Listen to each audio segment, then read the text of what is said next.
Just 1 more minute, yeah? We will start in 1 minute time. Samir. Yeah. Samir, share Samir. How's it going, Samir? Yeah. We have Prince Samir as well, right? Samir, welcome. Pizarro, welcome. I should be looking at here so that welcome. Yeah, silent. Miss Ayu, Risha, welcome. Joanne, we have Miss Joanne as well. And then we have Mr. Muhammad Saad. Good morning to Stefiana. Have we met, by the way? I'm not sure. Good morning to Ranti, Miss Ranti. Morning, dear. Morning, Samir Hajat, Prince Samir. Hello. Good morning, the oil-rich Sheikh Samir Al-Hajjat from Qatar.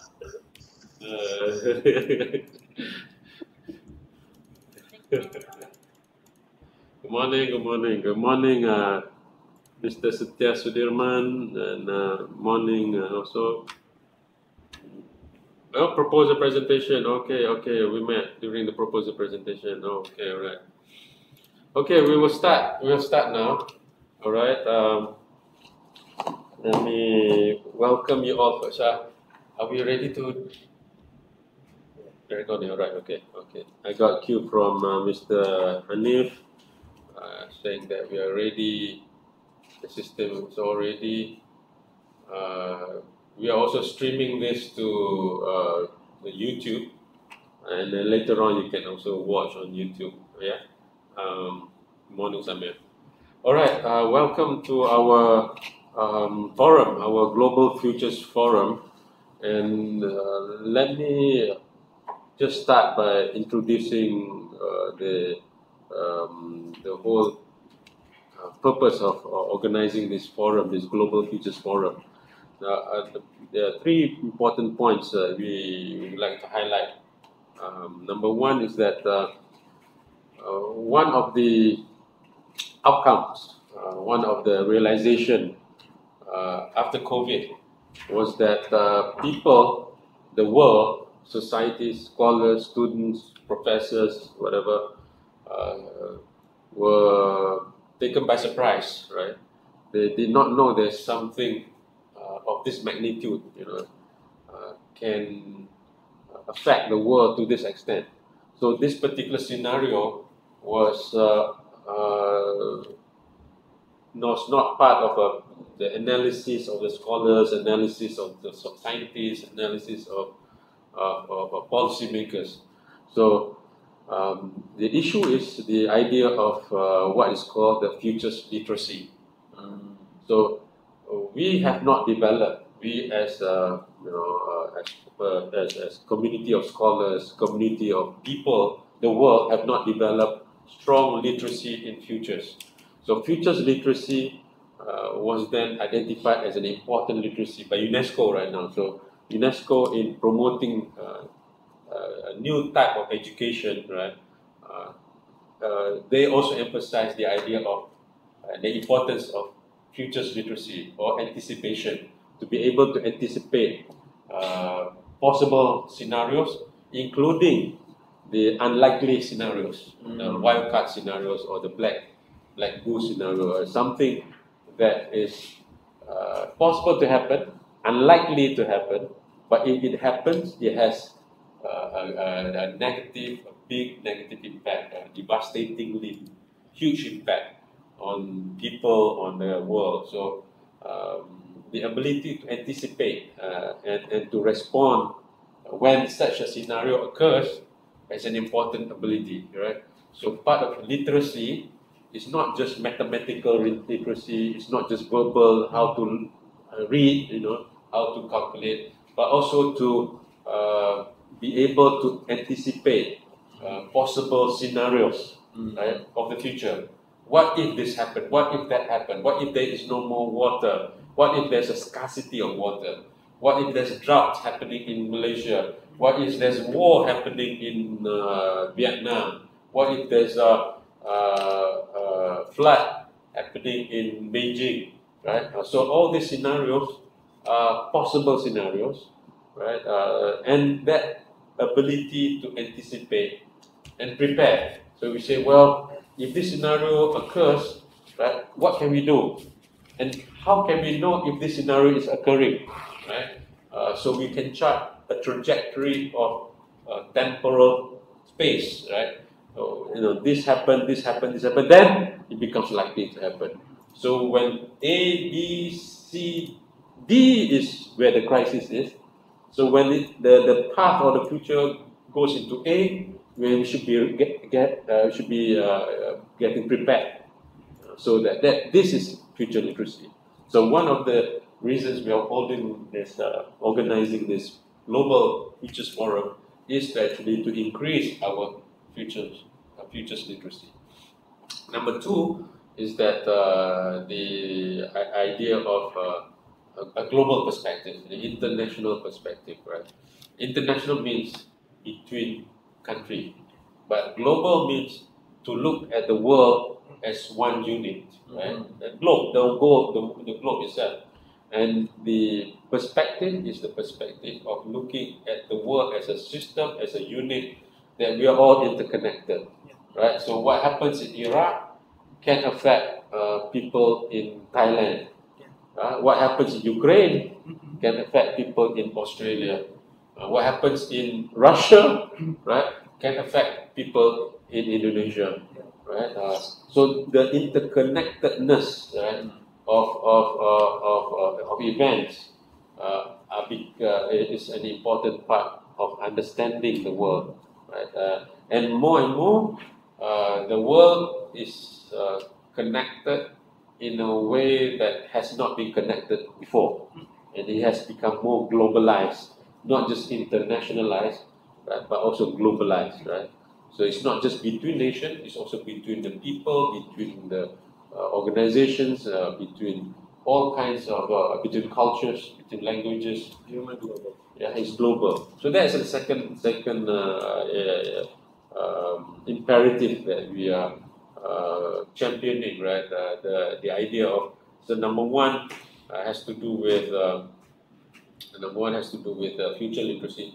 Second, to have that global literacy as well, the global perspective in understanding the world, right? So people like our brother Idros Pizarro is looking at Muhammad Nasir as a thinker of the past, right? Has implication to understanding why there's a relationship between Malaysia and Indonesia, because thinkers put forth some ideas, and these ideas have impact to the future. So it's a whole timeline thing, right?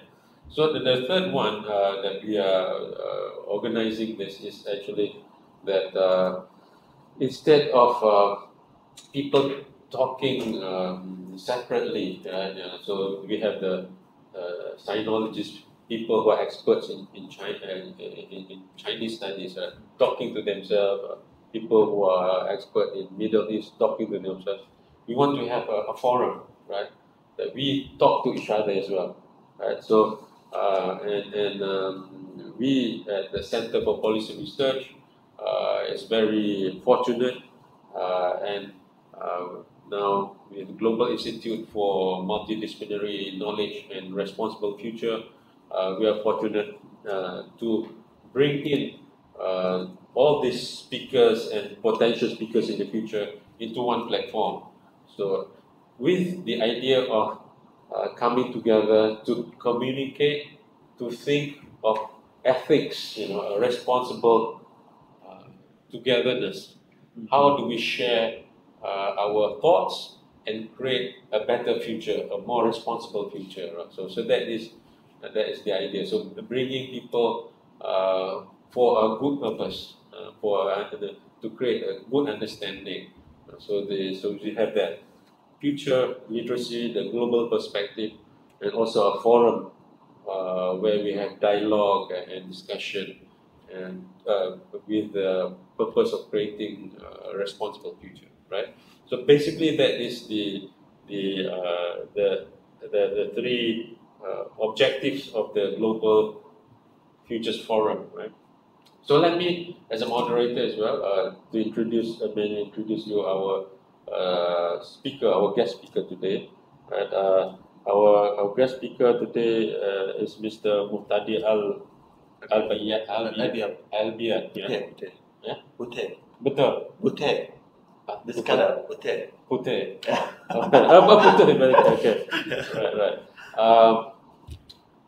Mr. Muhtadi is a scholar, is a sociologist, is an Iraqi analyst.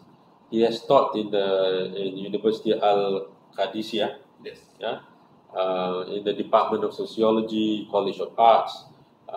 He has also served in the Ministry of Justice in Iraq, and has written on religious anthropology and various other aspects of Iraqi society.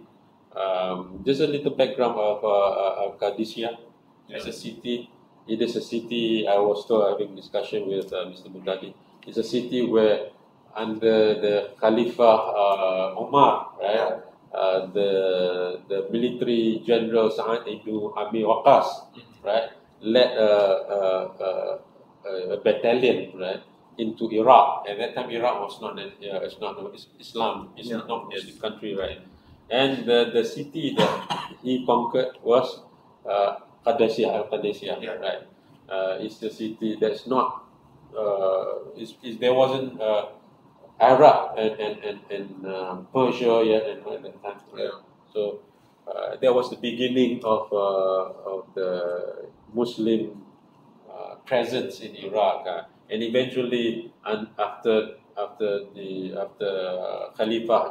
Caliph Omar, two caliphs after that, Khalifa Ali, he moved the capital city of Islam, of the Muslim nation, right, to Kufa in Iraq. So Iraq has a very important history. In fact, Mesopotamia, right, is known as the one of the seed of civilization of the world, right? So this is an important civilization, or a series of civilizations. Right? By the way, Sa'ad ibn Waqas is the same person who brought Islam to China. He is the one who brought Islam to China. His presence was in China, and some say that his tomb, right, where he's buried in China. Right? I'm not sure where in China, but in China. So the name Sa'ad ibn Abi Waqqas is not just a military leader. He's also an explorer. He's also a diplomat, who spread the Muslim message, basically. But not all engagement is military engagement, right?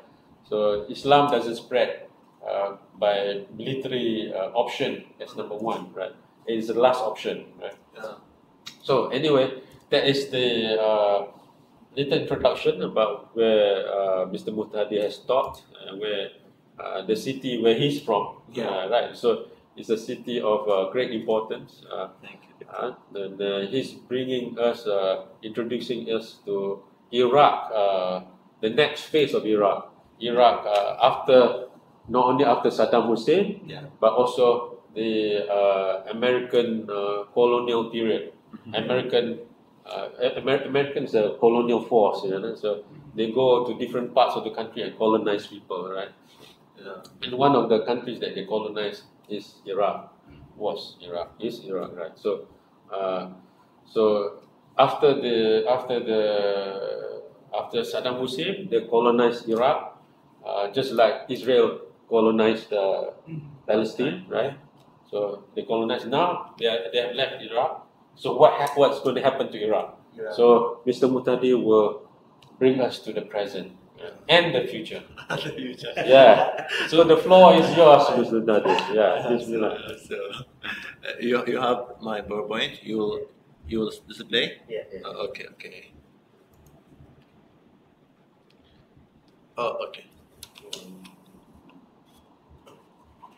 You will display. Yeah, I will display. Right. You understand? Okay. So the camera is okay? Just the camera.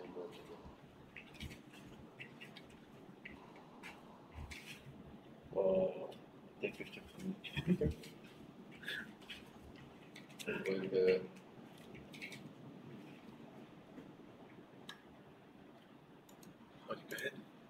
Yeah, you can do it. Okay.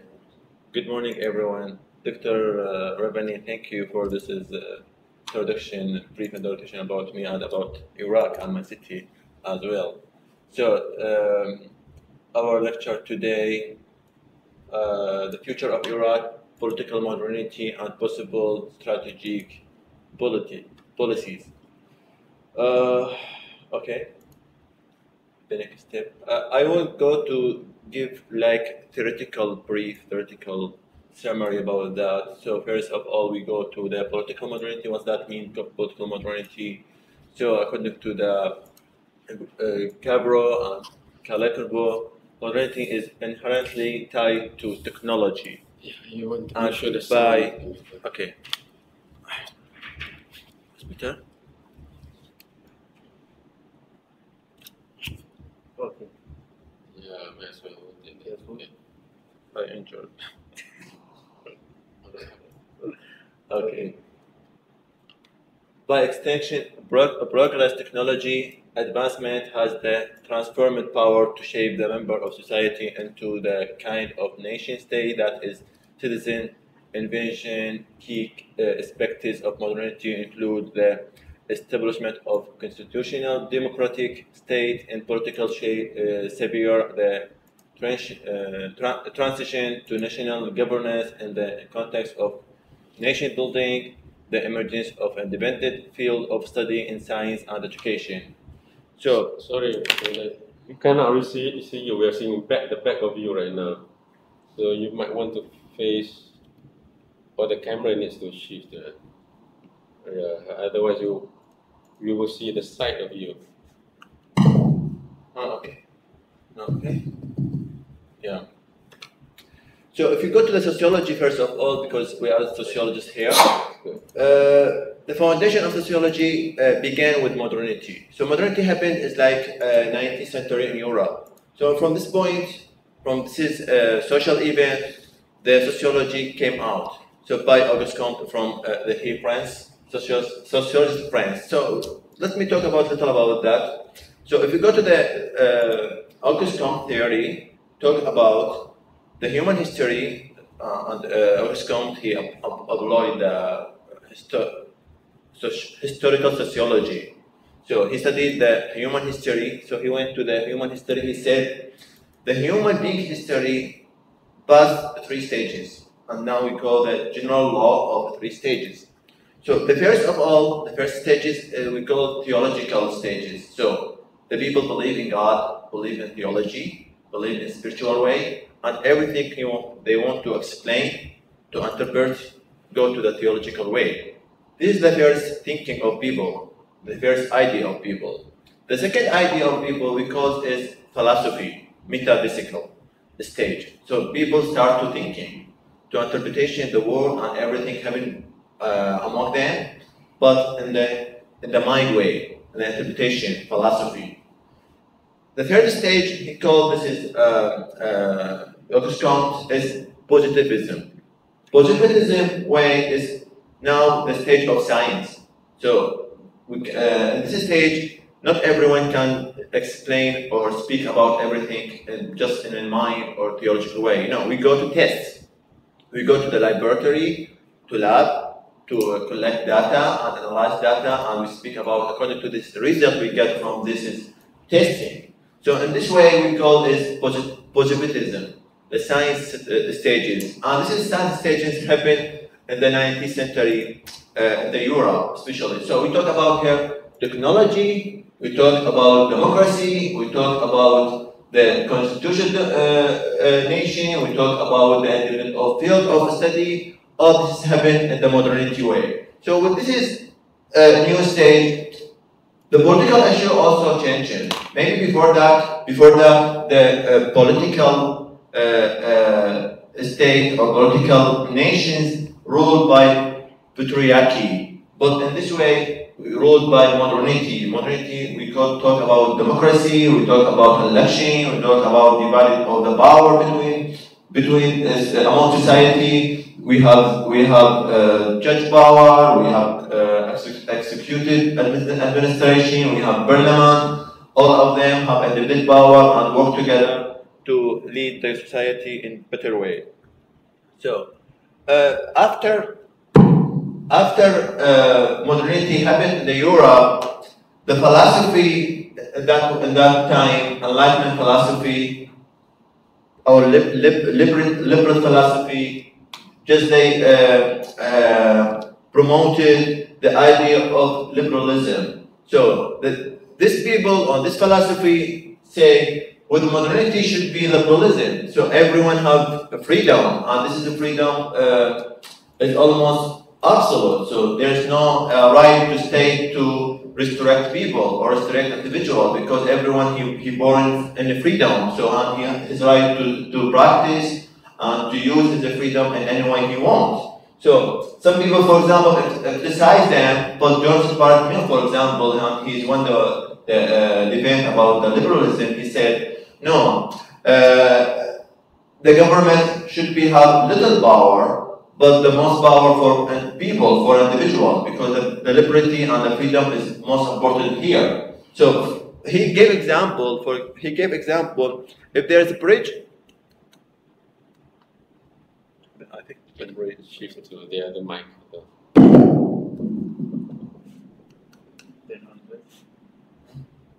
Yeah. If there is a bridge and a person who wants to cross this bridge, for example, and after he cross, they are dangerous. Maybe he will kill. At this point, if someone prevent him to cross or just advise him. So if you go to the paternalist thinker, he say we should protect him and prevent him to cross to this bridge because maybe he will die.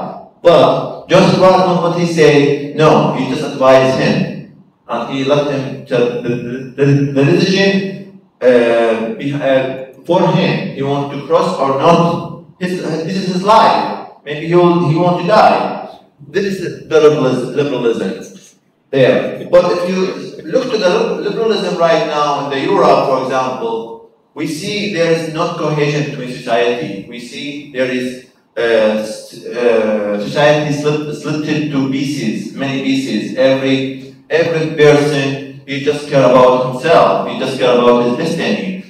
Not everyone care about him. So in this way, this is my observation.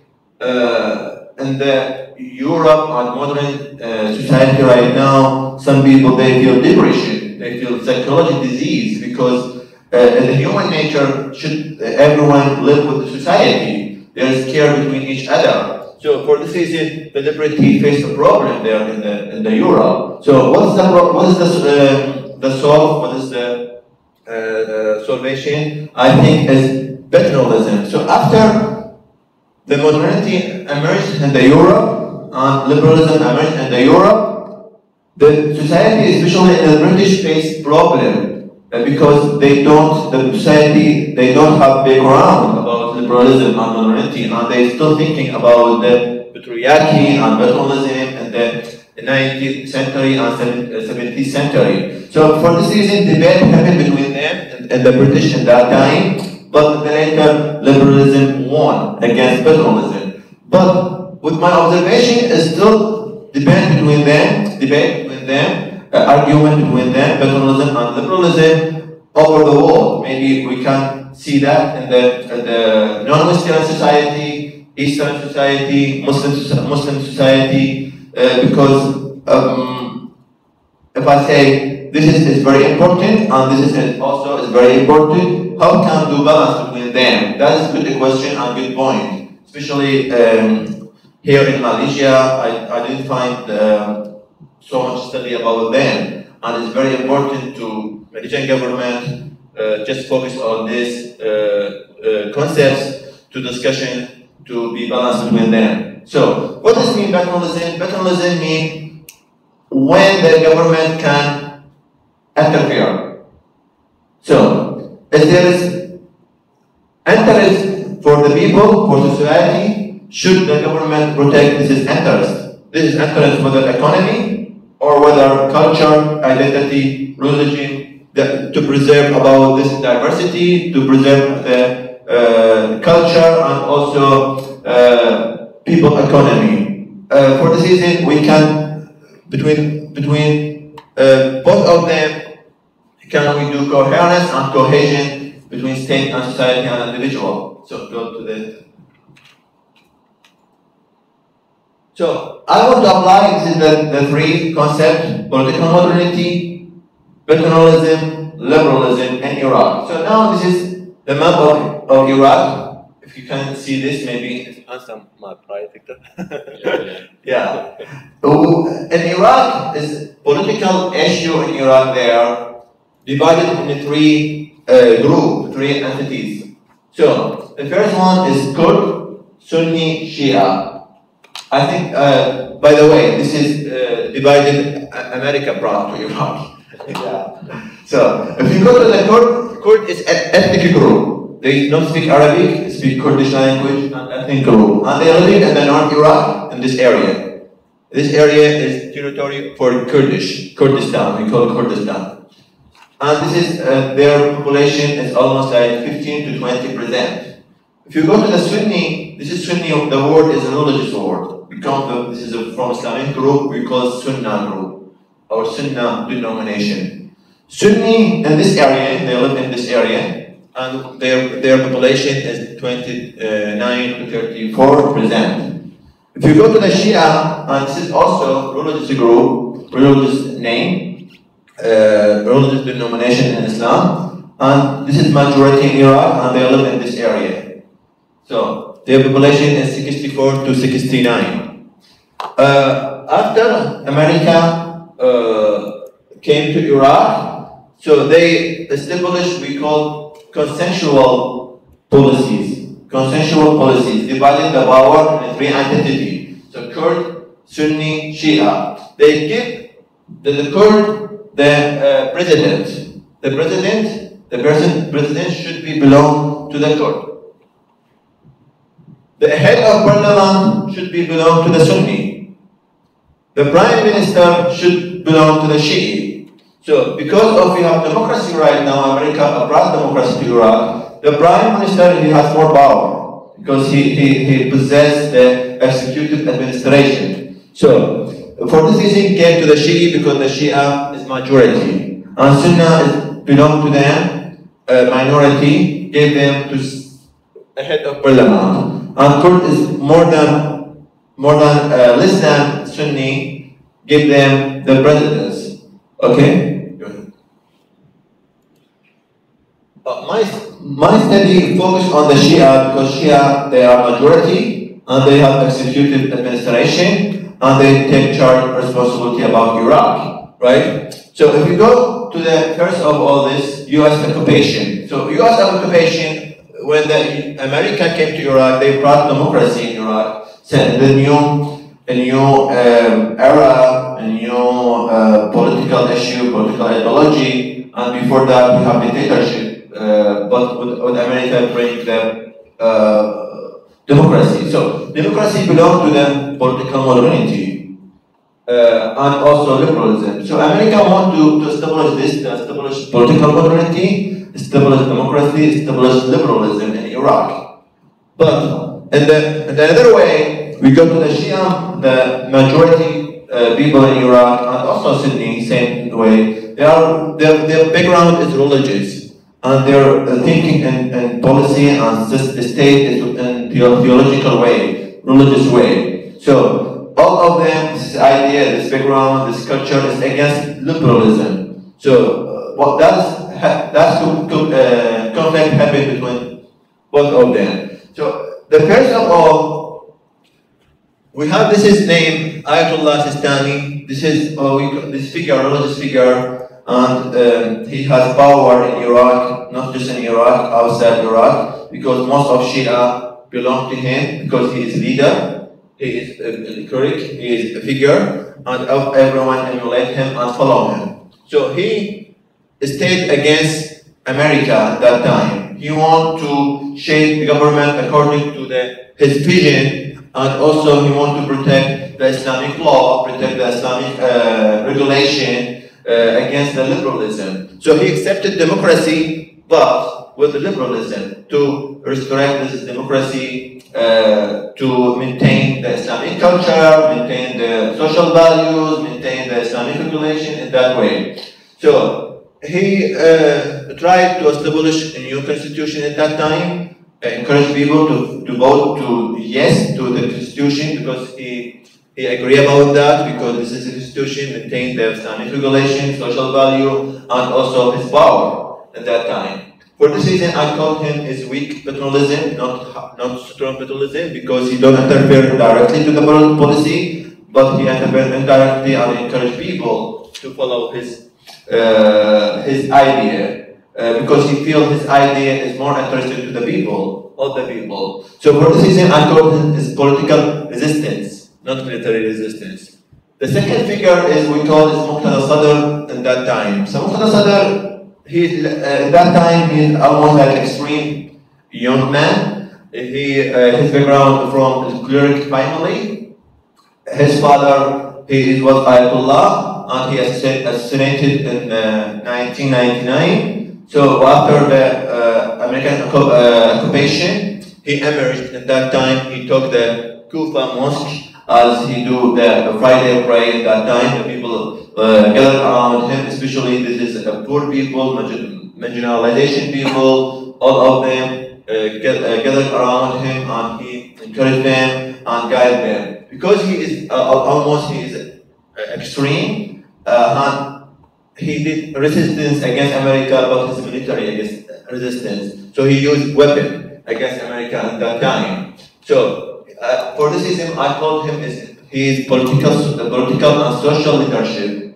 Also strong paternalism, because he respected his followers, he asked them to obey for him, and also most of the time he take decision behind of them. So for this reason, he is strong paternalism and also military resistance, and also is most power figure in Iraq to affect in the political issue and government shape. So the third one we call is Wilayat Faqih. Wilayat Faqih now in Iran is Iran ideology, and the head is Ayatollah Khamenei. He took control over Iran at that time. But because he is figure also cleric figure, he has authority to issue his fatwa outside Iran.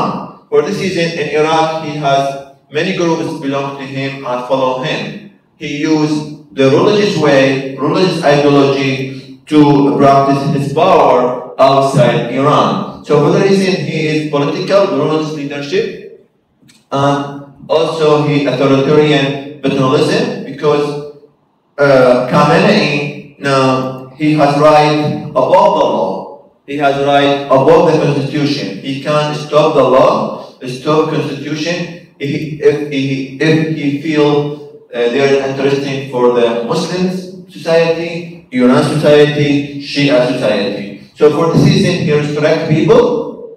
Sometimes he restricts liberalism to use his power, because according to his theory, Wilayat Faqih, he is authority like Imam, and Imam has authority like a Prophet, and the Prophet has authority like a God, like Allah. So he has absolute power over the political issue, economic issue, social issue, religious issue.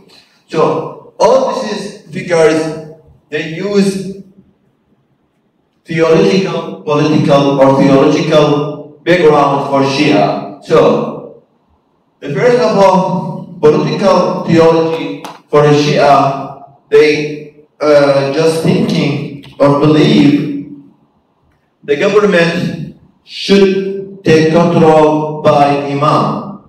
The Imam in the Shia, the person, he is infallible. What means infallible? Infallible, the person, he cannot do any wrong. So he is correct and he is right person, like Jesus in the Christianity. So, because the last Imam disappeared by God sign by God miraculous. He disappeared, and they wait him appear in the future. And maybe this is idea or this belief in every religion, also in Buddhism maybe, or in Taoism maybe they believe in this. In Christianity, but on Judaism, Christianity believe in Jesus will come in the future and rule the society. And Muslim also believe in Imam Mahdi. Shia believe Imam Mahdi will come in the future, and he's a infallible Imam, and he will do justice over the world. So they believe in this way. All of them believe in this way. But they're different about interpretation. For example, Al-Sistani, his ideology, just wait Imam Mahdi come in the future and take role. He cannot interfere directly to the political issue because he said that's not my right. This is Imam right. So if you go to the both of them, they believe no. They believe in the same way, but they believe we don't need to wait Imam Mahdi. Maybe he will not come soon. Maybe he will come later. So we cannot take his rule to control people in the right way. So they believe their decision is the right way to guide people in good life, good prosperity. How they control people and why people follow them? The first of all, they use theology because they are agents, wakil of God, wakil of Allah. They are agent of God, agent of represented Allah in the earth, represented Imam in the earth. And because of this faith, and the faith is culture, but at the same time, the people follow them. And if they want to follow them systematically way, they use taklid. And taklid in English means emulation or simulation. So people emulate them. And they follow them by the system. The system is law, Islamic law, or Islamic fiqh according to the Shia faith. But because of both of them, because of political theology or faith, and because of taqlid, and because of tribe culture already in the Shia and the Arab society, the Arab people, they have paternal social thought. They are thinking in traditional way.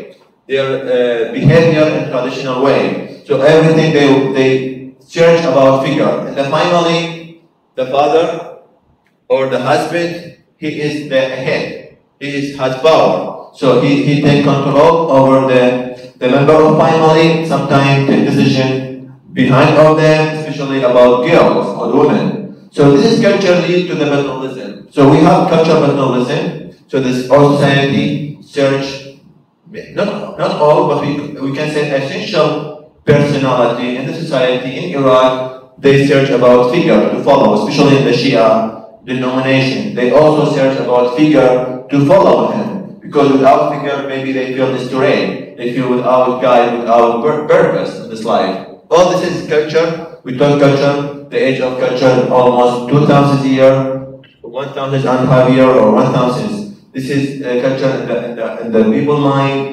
For this reason, they are thinking in paternal way. So this is culture connect with the political modernity. Not same. Political modernity need field, need space to apply. So for this reason, with this and this happen conflict, happen contradiction, lead to hybridization of society. So now our society or our state is not stable. The political ideology, political issue in Iraq is not stable. Why? Because in the one hand, the government, the state is modernity, democracy. The law is democracy. And on the other hand, the culture and the figure of politician figures is paternalism. And they don't have this idea about modernity. They just want to use this is authority or this is power to control people. So for both, because of this is different orientation, different directions, the conflict happened, and now I can say the state is hybridization. We have two military. We have many parties. All the parties' background is religious way, but they use the democracy and minority law to use their power. for this reason, the corruption happened in Iraq, the kills happened in Iraq, the political conflict happened in Iraq, and the people they are now unstable and they feel anomie or alienation. So can go to. So from this background about Iraq, about the situation in Iraq, we do this is possibility of the future. What is to make Iraq better in the future? In this slide, we will talk about that. So what are the possible strategic policies that can transform Iraq to become better? So we have three possible strategies in Iraq, and each one we can talk individually, privately. So I said civil state, very important, social conservatism, religious paternalism. So how can they work? So can go scroll down, please. So civil state. What means civil state? According to the Gandhi theory, social democracy must come before political democracy, a process referred to as democratization of democracy. That's a very important thing. I observed it when I read about Anthony Giddens, and he's British sociologist. He is still alive. He said in third way, to apply democracy in the government, we need to do social democracy first. The people, the culture of people, they have this is culture. This is democracy between them. Democracy in the relationship. Democracy relationship between among the family, among the society, among the neighborhood, among the institutions, organizations, between boss and employee, between laborers and employer. So everything, if there is democracy between them, the culture, this can lead to build good political democracy in the state.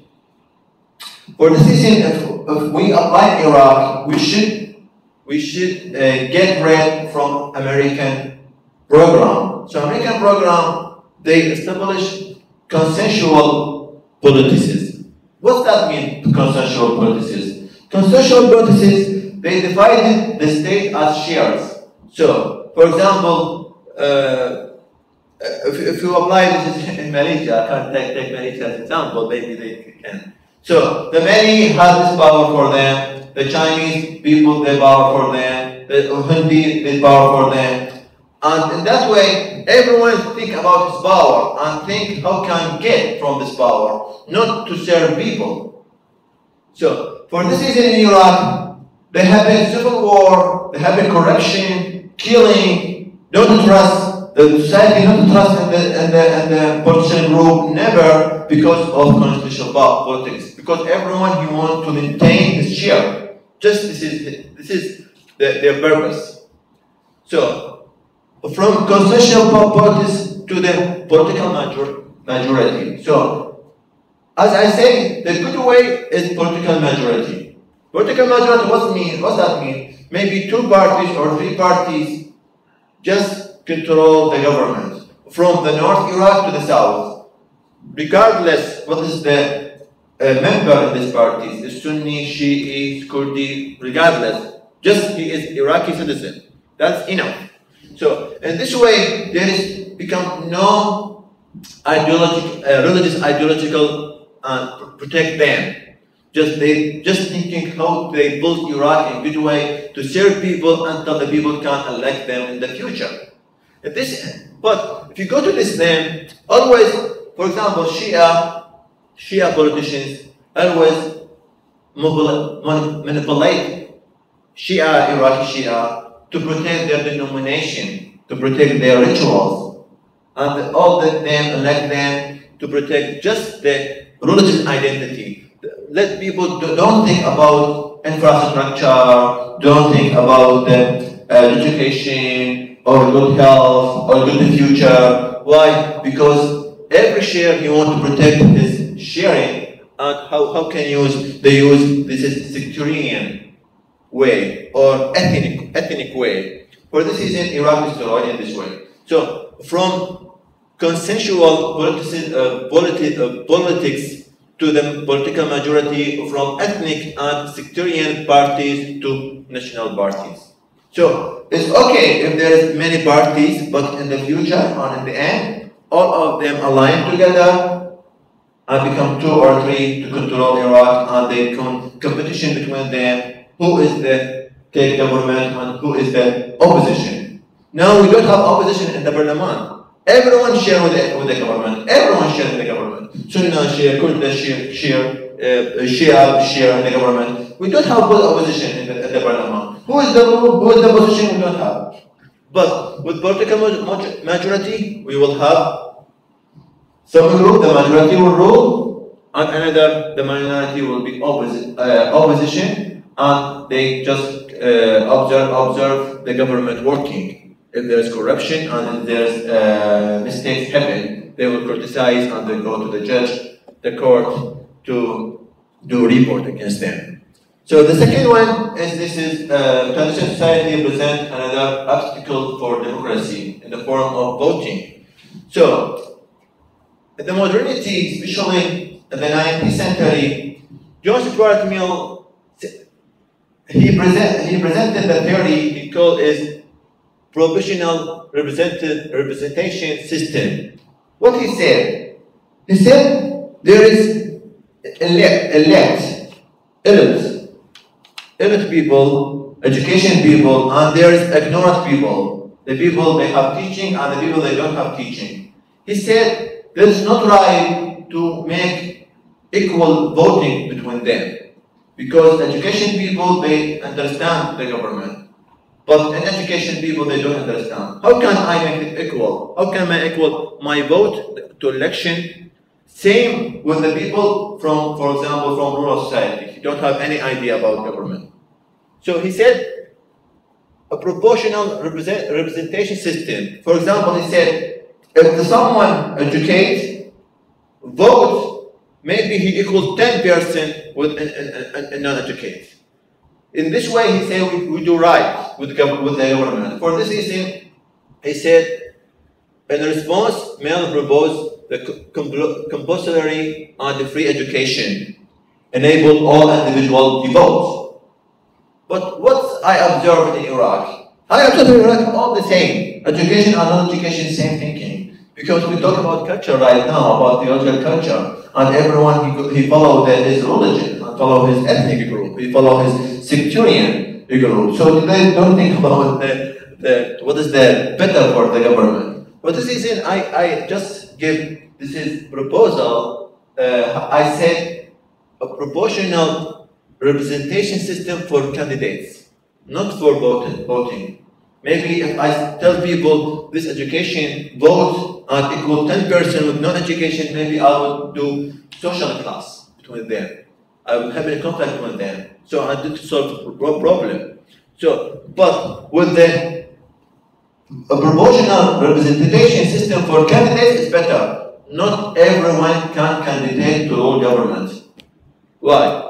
Because the government and the state is very important issue, is very important point for society. For example, if I want to be supervisor for a student, I should take bachelor degree, master degree, PhD degree, and also I should be associate professor or professor until I allowed to me to supervise some student. So this is the mission is not easy.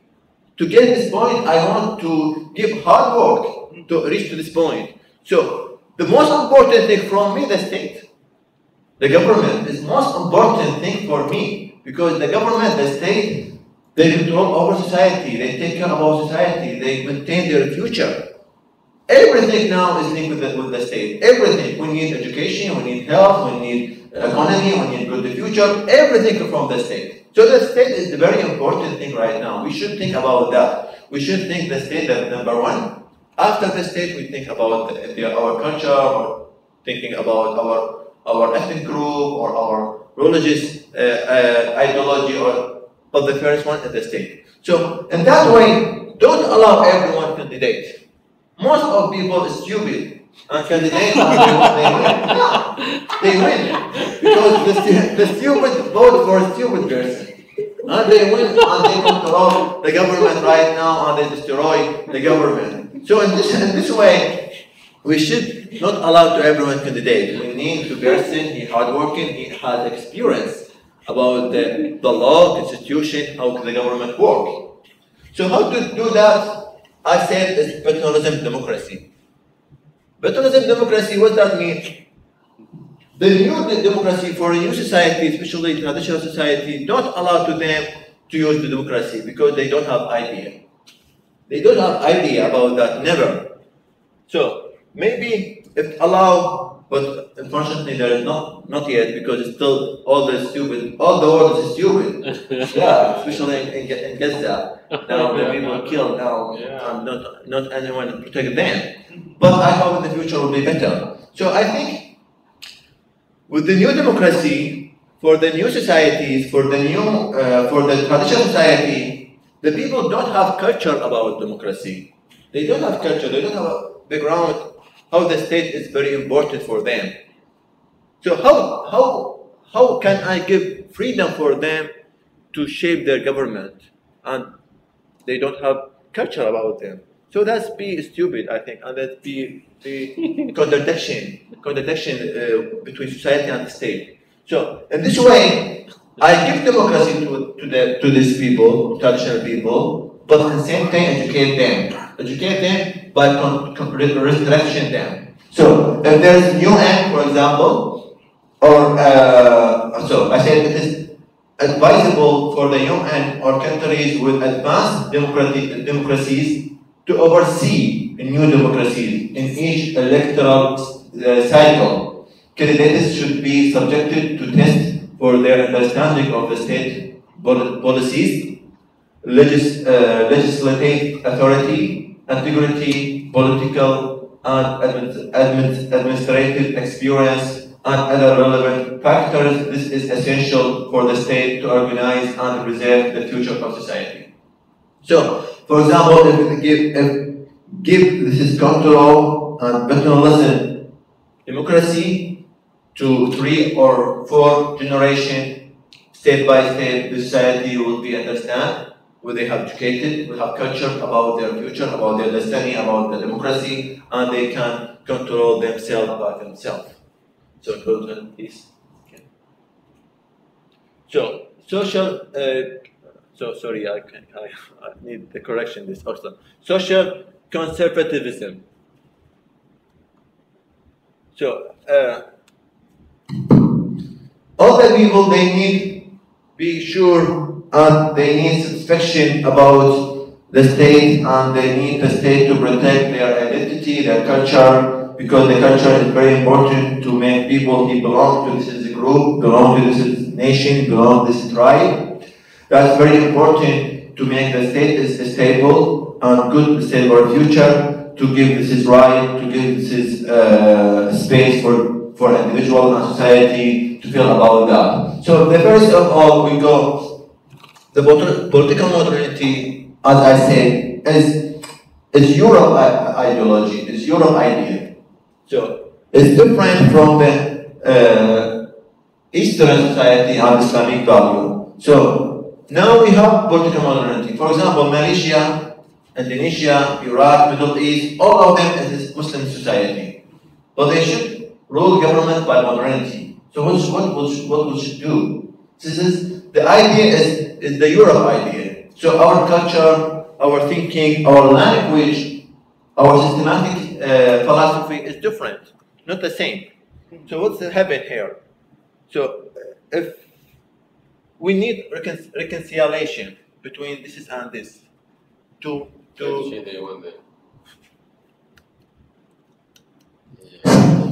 society in a good way. So if make just conflict, we will destroy this and destroy this in the same way. But we need to maintain Islamic value, social value, and also political modernity. If we do reconciliation. So if you go to this, for example, Keynes, he tells political modernity is Western model. We go to the gap, other than modernity is a primary function of Western liberalism. So the idea is liberalism, but with colonialism, with occupation, with cultural exchange, we have now modernity in China, in South Asia, in Asia, Middle East, Latin America. All they have this is modernity. So if you go, for example, we have a good example here. This is the writer Abdullah Naim. I think it's African writer. His book Islam and Secular State. What he said, he believed that a neutral secular state gives you freedom for belief.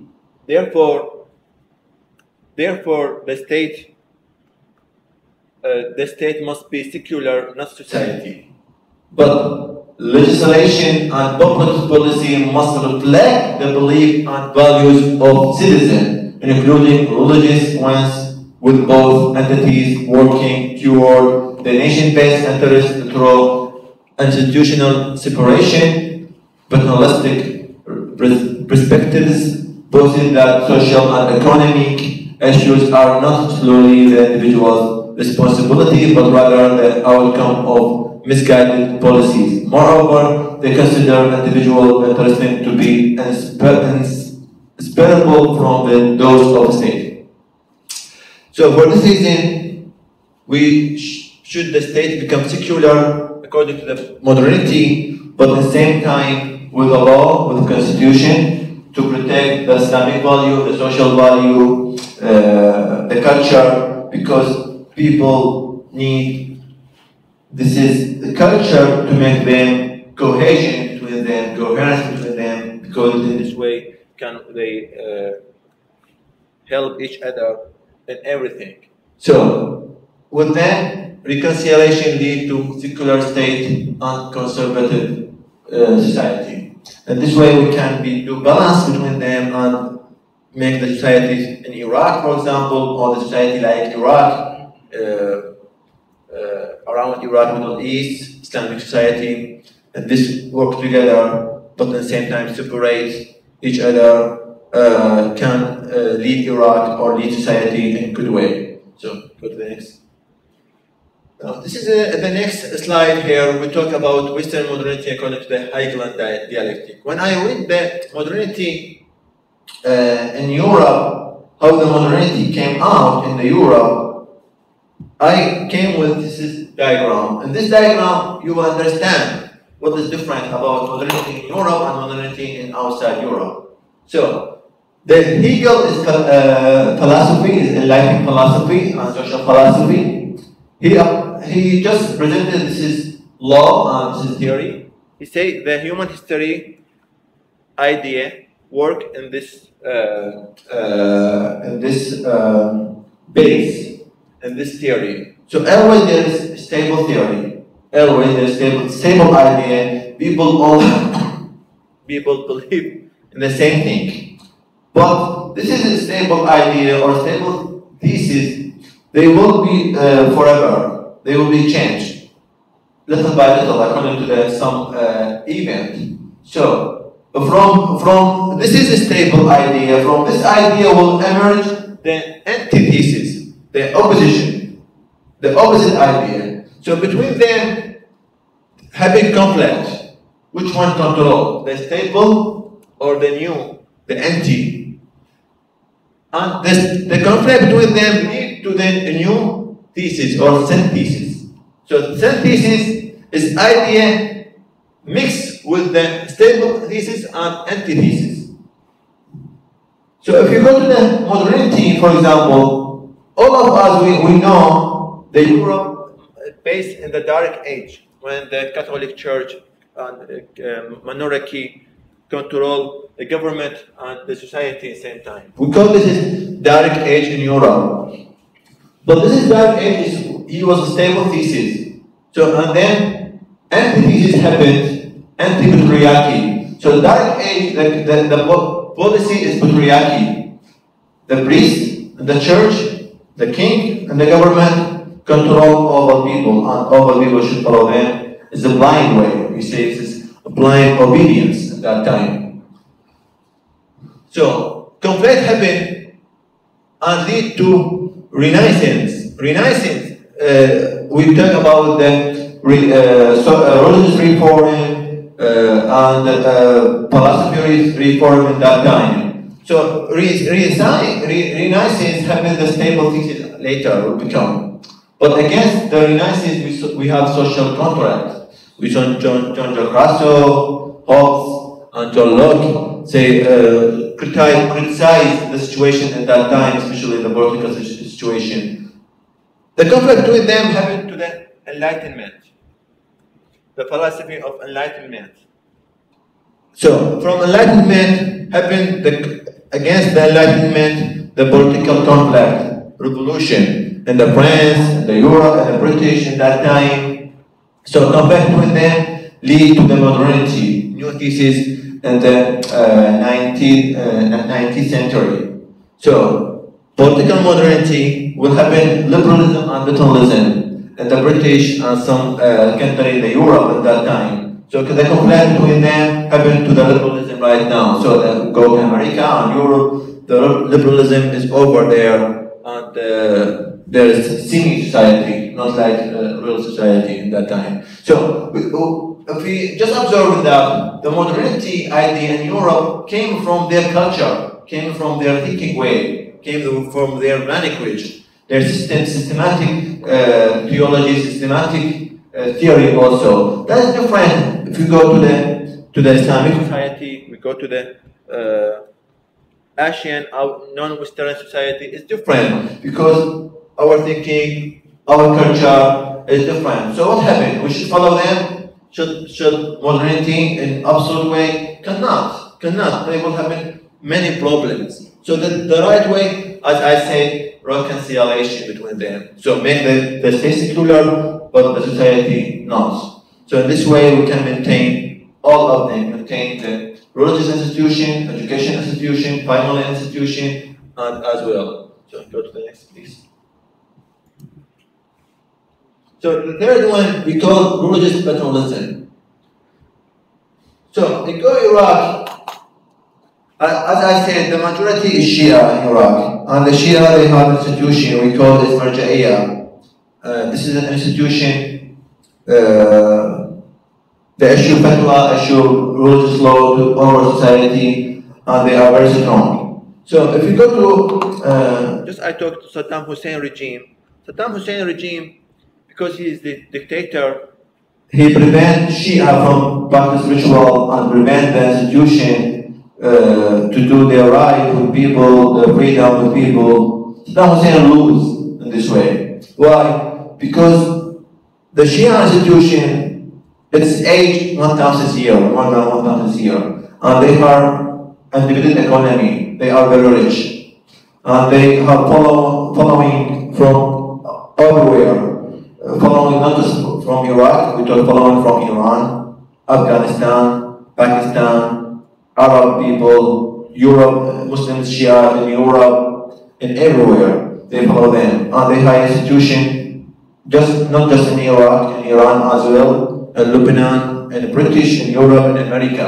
So they are very strong. So in this way, it's not right to government restrict them, and government just attack them. That's not right, because that will be, the result will become not good for the society and for the state. So for this reason, I said the Constitution serves as a social contract for the nation. The Constitution should prioritize support for religious and tribal institutions, because the Iraq is the culture is religious culture and tribal culture. So we need to prevent them, protect them, and criticize them to make them feel satisfaction about the government to give them right. So serve to preserve the nation and maintain balance between progressive and primitive forces,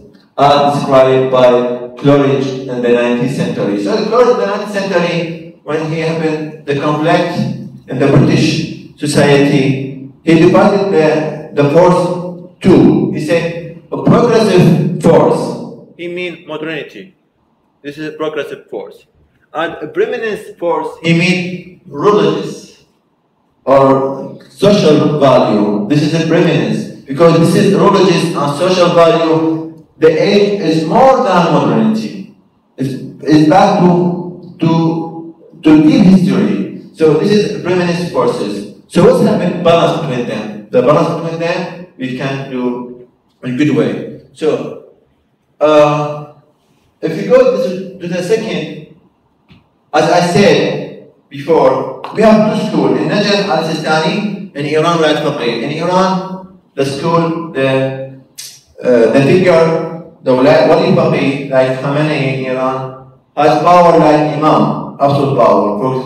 For this reason, his paternalism is very hard, strong, and authoritarian. If you go to the Iran, the Najaf, we have a good figure. So, you know this Plato. Plato see in that time that informed clerisy would act as the nation's paternal guardians, the instructors of moral and social behavior. This is what we find with Sistani. When asked by the Washington Post, the number of question 13, what is the role of Marja'iyya in life? Marja'iyya means the religious leader, the head one. He answered, the main role of the marja is to provide the believers with legal fatwas in various matters of individual and social life. So regarding the New York Times question, does the religious marja'iyya demand a position in the future of governments in Iraq? The answer, this is out of the question for His Eminence. So in this way, I said support the Najaf of Najaf, not Com. It's not Com, because this is a mistake and a spelling. So, why? Because Al-Sistani, he can match with democracy. He can match with modernity, but not with the liberalism. Because he just very worried about liberalism, but he has no problem with democracy. Why? Because we can interpret the democracy in Islamic way, like a shura, as Doctor, you know. A shura is almost like democracy. You know shura, right? Yeah. So the third, when according to the Weberian theory, the monopoly of violence is held by the state. That's very important thing in the government. So the power, the violence, held by the state, not bought by everyone. So in Iraq, we have Shia militia, just not Shia, Sunni also, but because the militia they have more powerful, we have militia, militia groups. Despite this militia group, they have law from the government, and they take salaries from government.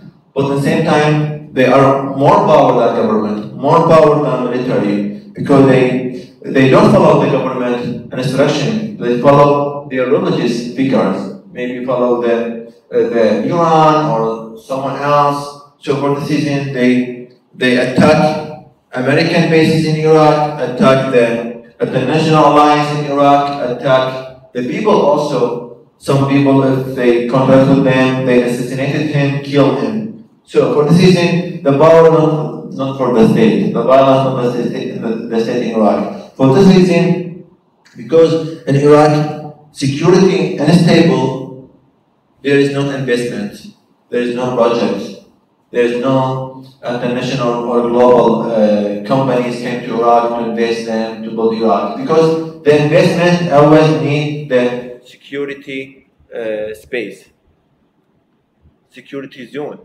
to can protect, invest their money to protect their interests. So because of the security not stable in Iraq, because the power not just for the police or military, the power also for militia, the Iraq is stable. And this militia is their ideology is religious ideology, the Iraq not stable. The good one, and the good policy to Iraq in the future should remove this from of the state, remove this from the law, and just put the military and policy. They have right to control Iraq, to protect the security, and make this zone very secure. And this way we can do good market, good economy in the future, good investment.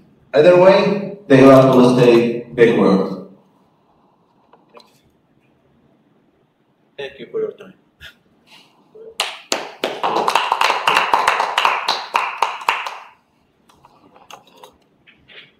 Thank you. Can I have the mic to make sure? Sorry.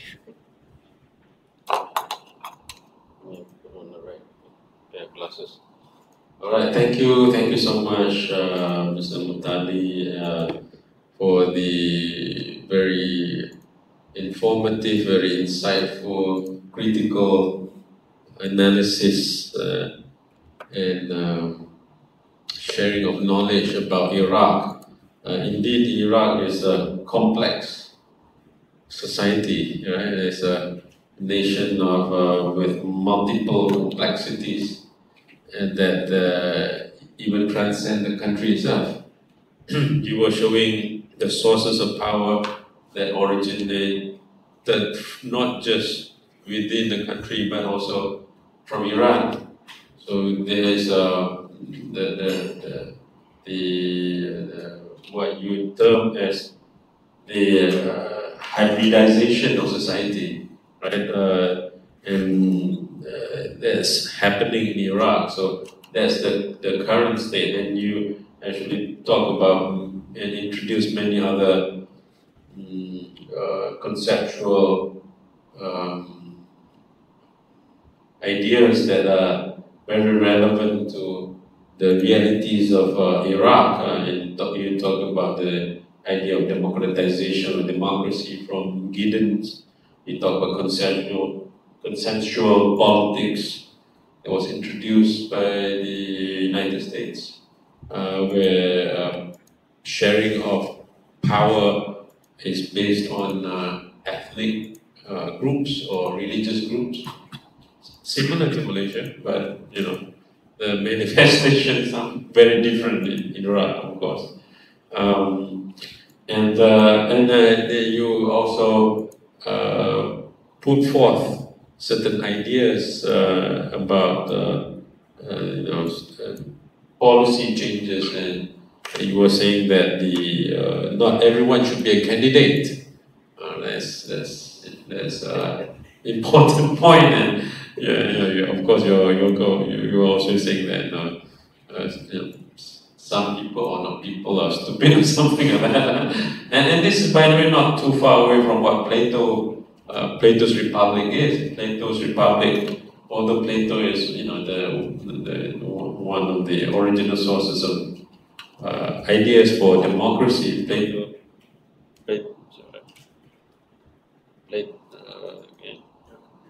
Plato actually believes in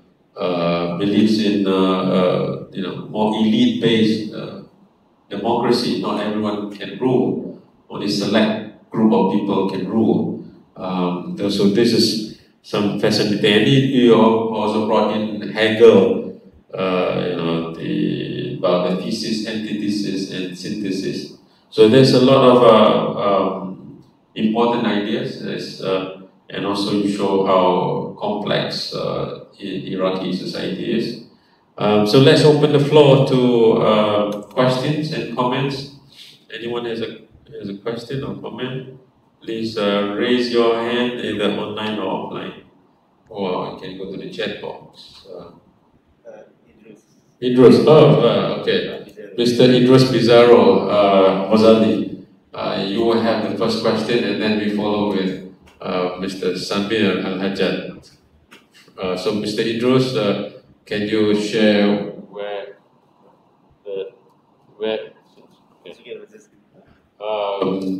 can you share where your country of origin, where you're speaking from, and then proceed with the question, right? Thank you. Okay. Thank you, Professor Reevany and Muhtadi for the outstanding presentation. to solve the political affection or or the the current situation on the political stability in Iraq. Yeah. I have more question following your presentation. First of all, based on the latest survey held by the International Survey, mostly Iraqi people said that they are more enjoy the stability situation, economic situation under Saddam Hussein era rather than the political government now. Do you think why mostly Iraqi people now said that the Saddam Hussein era is better than now? It is because the US invasion already destroyed many infrastructure, economic, education legacy in Iraq, or the failure of the Iraqi government now. When we know that many Shia politicians now being a ruler in the Iraq. Even we know that after U.S. invasion in 2003, the first prime minister after Saddam Hussein falling down is the Shia politician Ahmad Alabyadh, which the connection with the Iran and also with the America. This is the first question. And secondly, I think it's interesting you give us the differentiation, many analysis on the factionalization Shia in Iraq. Where is the standing position of Ali Sistani in the politics in the region? Is the Al-Sistani follow the Bilatul Faqih existing in Iran, or it's the totally different with the marja'iyah of the Iraqi Shia Iraq position with the Bilatul Faqih held by Imam Khomeini by now. And then I see that the Iraqi Shia is more the inward looking rather than the Shia in Iran, which also attractive in the region, promote the Shia legacy, Shia belief in the region. And I see the Iraqi Shia just focus in domestic issue, playing a domestic in the conflict in the region. Do you can give us the analysis what the main reason behind this? Thank you, Muhtadi. Thank you, Prof. Reevany and others. Thank you. All right. All right. Thank you, Mr. Idros Pizarro, who is in Jakarta right now, right? In Jakarta right now. Well, he himself is a political analyst who has actually spoken in various platforms, conferences, and events related to Middle East as well. Yeah. So he's a political analyst as well. Would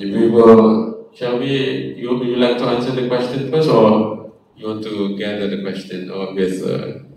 I think the answer first. Answer first, and then we follow with Mr. Samir Al-Hajjat from Qatar. Right? Go ahead. Thank you. Hello. Thank you. How are you? Sorry. Samir, I will answer and later we'll ask, okay? Okay. Thank you. Thank you, Mr. Andros Al-Ghazali. Your name is Arabic name. Okay. You have good background actually. Your question is very, very interesting. The first question you said the people feel is Saddam Hussein regime is better than now. Actually, if I answer this question, there in many ways. The first of this is very important to study political science or also political sociology. We said this antagogia nostalgia. This nostalgia is a very important topic to study. Because, maybe 1 month ago, I met with the Dr. Azmil. So, and he would talk about the Indonesian election at that time, and he said the people elect the son of the pre-president, the last president in the 19th, especially this is the president in the 90s, it's like Suharto, President Suharto. Yeah, this dictator at that time and killed people, but people elect his son, and this is he said, Dr. Azmil, that's big word in democracy in Indonesia. And we discussed about that. He said this may be nostalgia. So the new generation, you don't know about the last generation. They listen to news about social media, but they not live in this situation, in that situation. And always they feel nostalgia in the past. For the season they elect their son or something like that. So the nostalgia and the political side is very important thing. We not to study that, to focus about that. The same way in Iraq, the people now, new generation, we don't know about Saddam Hussein. Saddam Hussein almost 21 years ago he passed and the regime full. So the new generation, we don't know about Saddam Hussein. They don't live in that way. Just they listen from the social media. This first of all. The second, all people at that time, the vast majority Iraqi people, when America came to Iraq, they would be happy at that time because they will. You repeat that. Repeat what? Yeah, all the Iraqi people, vast majority Kurdi, also from Sunni, Shia, they be happy when America came to Iraq. Because they feel they'll receive a new era, democracy era, liberty era, good economy, good future for them. But they despair and regretted later because they face killing, they face corruption, they face terrorism, not services anymore, not the future. So if you ask. Now the Iraqi people, most of them, they want to migrate from Iraq. They don't want Iraq to stay there because there is no future, no security, no everything. But if I ask me, because maybe I am socialist and analyze this, what happened now? Did you say socialist or sociologist? Sociologist. Two different meanings. Socialist. Yeah. Because I am sociologist right now, I can say what happened now is because of Saddam Hussein. What happened now is because of Saddam Hussein. Because if you go to Saddam Hussein, he received the state is a very strong state. The budget is very high. The people, the state is very rich, and he received and he gave the state zero economy, zero social. Education, zero on everything. So because of his thought, because of his behavior, his agenda, Iraq destroyed, and then America came to invade Iraq, and this happened now is because his backstage, and also as I said, the society when they receive democracy, they don't have any idea about constitution. They don't have any idea about democracy. They don't have any idea about everything, whether society or politicians. For this reason, they destroy themselves by themselves.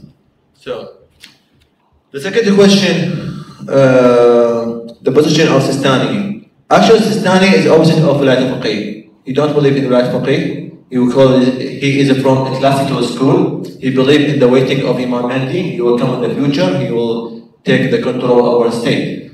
His rule, the Sistani rule, and everyone believes in him, just about the religious regulation, religious matter, not political matter. But sometimes he interferes when he feels there's necessity for the society. But always he belongs to the society, not belong to the social politician class. For this reason, he closed his door and don't allow everyone from politician came to visit him because maybe he destroyed his authority because their reputation is very bad, and he wants to maintain.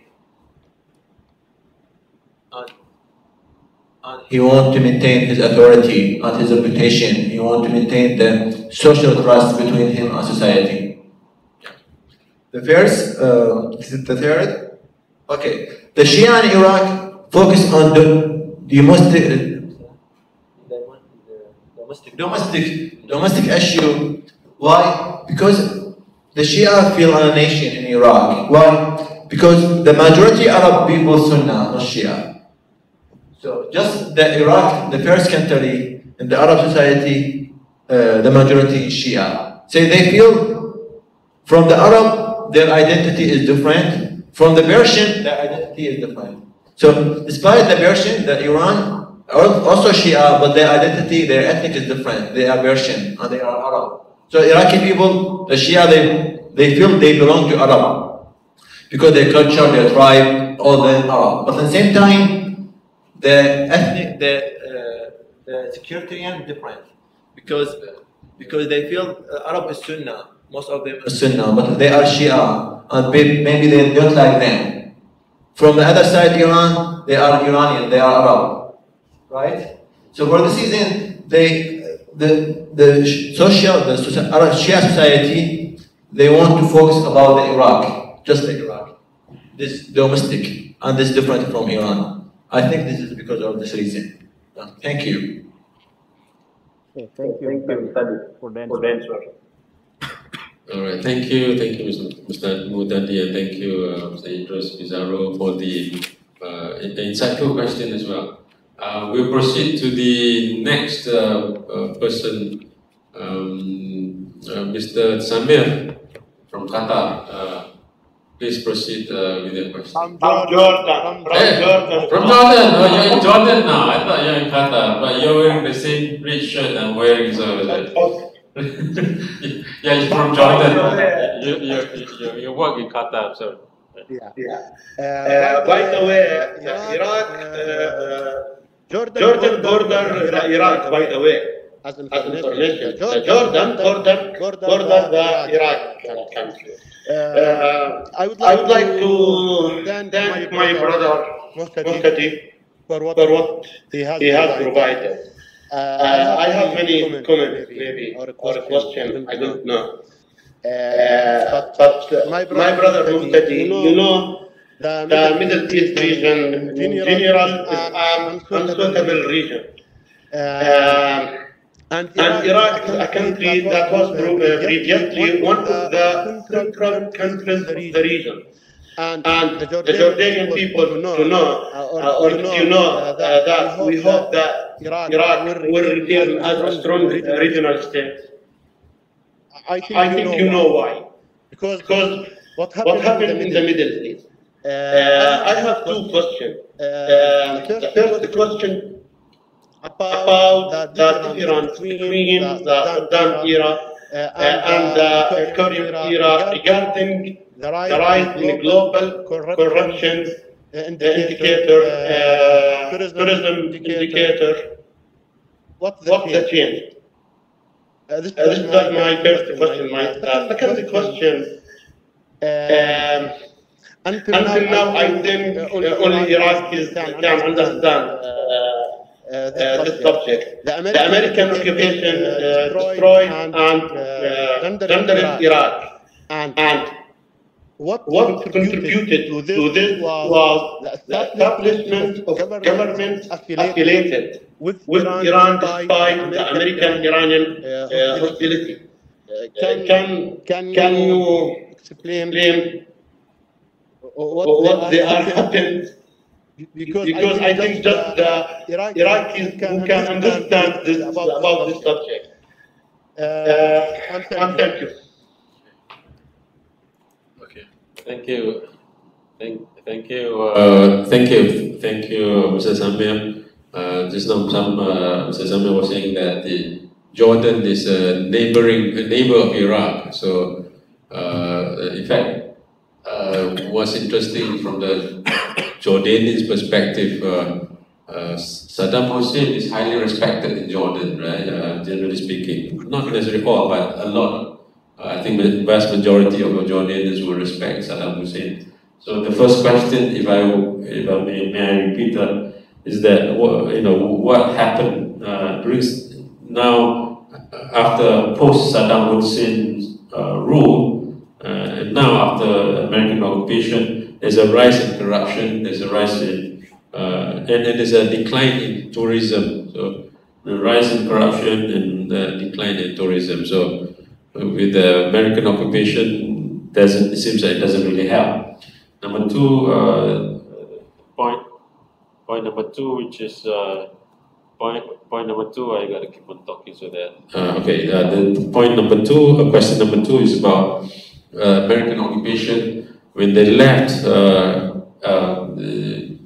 the influence or the alliance with Iran becomes stronger. From Iraq to Iran becomes stronger. In fact, before the joke is when the Iraq war is over and the winner is Iran. When the Iraq war is over, the American fought with people in Iraq. Iraq war is over, but the winner is Iran. So, if you can explain a bit,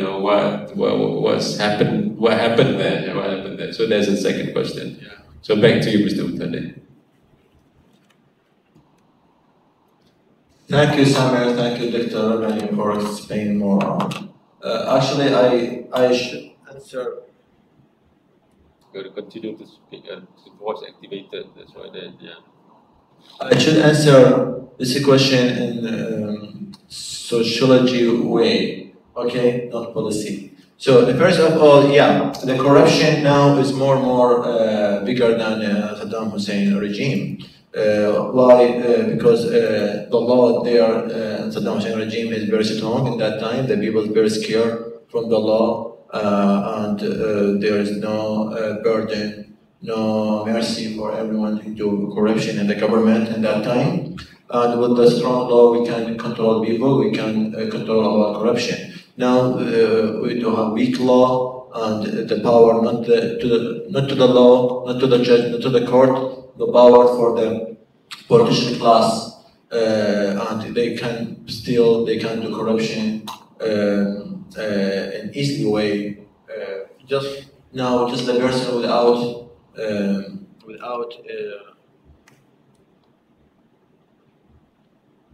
politician class, he can judge by court. But if anyone he has more powerful in the social class or politician class, there is no power can control him or just arrest him or something like that. So the first of all, I think it's because of the weak of law now, the weak of state, weak of the government right now. But this is American administration. They try to control our corruption to restrict the dollars, not send dollars to Iraq is easily. Why? Because the corruption is exaggeration. Yeah, because in another way Iraq are rich. Iraq has a lot of money. Another way there is no law to protect this money or control this money. This is the first one. The second one about Iran and America. Yeah, actually America they came to Iraq, but I think they don't really understand the culture of Iraqi people, and also because America is far away. At the same time, Iran is very strong ideology. They have a strong ideology, very strong government. They have, in the past they are an empire. So the culture between Iraq and Iran is very close because the religious culture is more powerful than another culture, especially in the Middle East. So if you go to Iraq and Iran, is very close culture, extend to 1,000 years or more. The first Shia established in the Qom at that time. Qom is Iranian city. So between Qom and Najaf, between Iraq and Iran, a lot of scholars, a lot of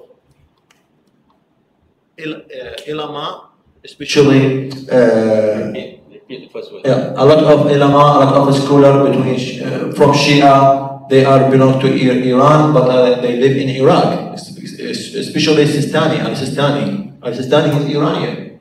He's Iranian, but he lives in Iraq, and he is the head of the Shia institution. Why? Especially if you go, this is deep history, especially if you go to the Usuli school in the Shia, and they established in the 19th century, they established by Iranian scholar, Iranian ulama, and they control over this school from this 19th century until now. Every person, every marja'iyah, every ayatollah, one behind one, his background from Iran. So this culture is very strong, especially the Sistani don't believe in wilayat faqih, but at the same time, we can say this, there's finally conflict between them, just finally. Not enemy. Maybe America is enemy, but the school of wilayat al-faqih, maybe America is enemy for them, but the school of wilayat al-faqih and the school in Najaf, they just finally, and maybe a conflict happened between the brothers, but they still stay brothers, they are brothers, and they support each other eventually, right? So the culture is very strong. They make Iran influence in Iraq by the militia group, by the religious institution, and by politicians class in the Shia. Thank you. This is another fascinating insight, right? So we have Iran, meaning Persian ethnic, right? Like who is in Iraq, right? Is in Iraq. So the nationality is Iraqi, right? The ethnic is Iran, right? Persian, right? So and then there's also a connection. There's also the kinship, and there's also a kinship, a blood connection. So it's a family connection. But you raise a point, there might be a difference in politics, but not culturally, not ethnically, not so they are united in solidarity. A very important point there. If I may, we can go for one more round of questions where we have had other questions or comments. But I'm just going to take a moment just to ask you a simple question, because we're talking in the future, right? Imagine we can have a different alternative path of future. Would suppose China coming in, not as an invading force, but China's engagement stronger. China is not too far away from Iraq, right? And just now.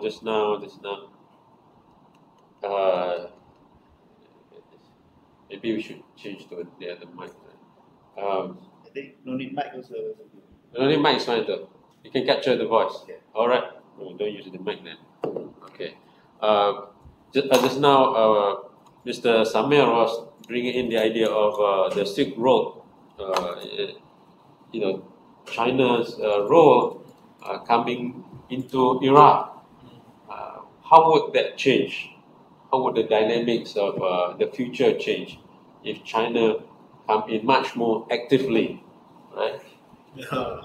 How do you imagine the future of Iraq?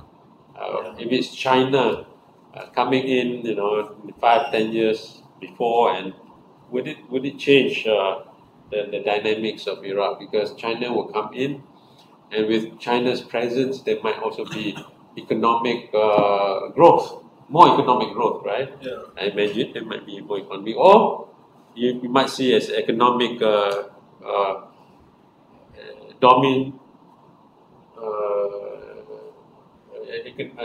economic colonization, or how would you imagine that? Yeah. How would you say if China comes in? Because we are talking about different future path, right? That is outside the current reality. How do you see that? Yeah, that's a good question, Doctor, actually. Chinese try now to engage with Iraq more strong than now for future. But you know the America not allow because the conflict between America and China is so strong. So it's dangerous for America to make China engage more in Iraq and Middle East. So because America want to protect their interests in this area, especially Israel. Yeah. But if we say is China be more engaged to Iraq, better than Iran, better than America, for example, there is two options. The first, economically, Iraq will be better because the purpose, the goal of China to invest outside, the foreign policy for China, I think, to invest economy outside the China, don't interfere directly to the political issue, just in the investment, in the economy. So maybe the Iraq will be better in respect of the infrastructure and the building and the housing and the schools, everything else, and the economy maybe will become Iraq. The technology will be better in Iraq, but maybe I am worried about the democracy. Yeah, democracy, because Chinese don't care about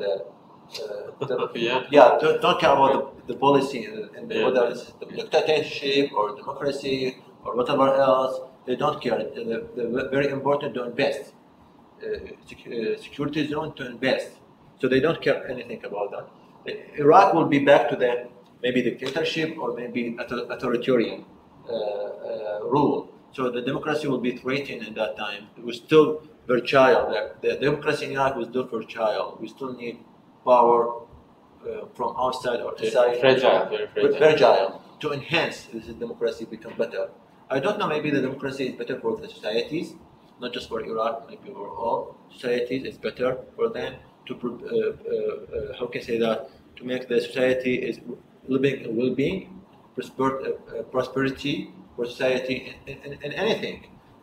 I remember with the Saddam Hussein regime, despite the infrastructure better, everything better, but the Iraqi mind backward.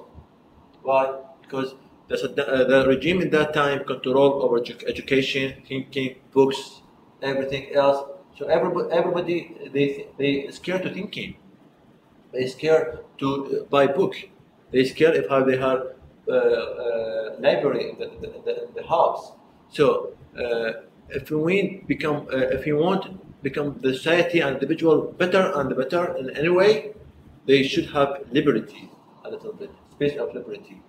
So in this way, with Chinese, maybe economy, infrastructure will be better, but I am worried about democracy. All right, thank you, Mr. Muhtadi. We will go back to the floor if there's anyone. Samir, you're still raising your hand. Mr. Samir, you're still raising your hand. Yes. Muhtadi, they are saying, and I don't know it is okay or not, that Iraq by nature cannot be governed except by iron and fire. Is it true?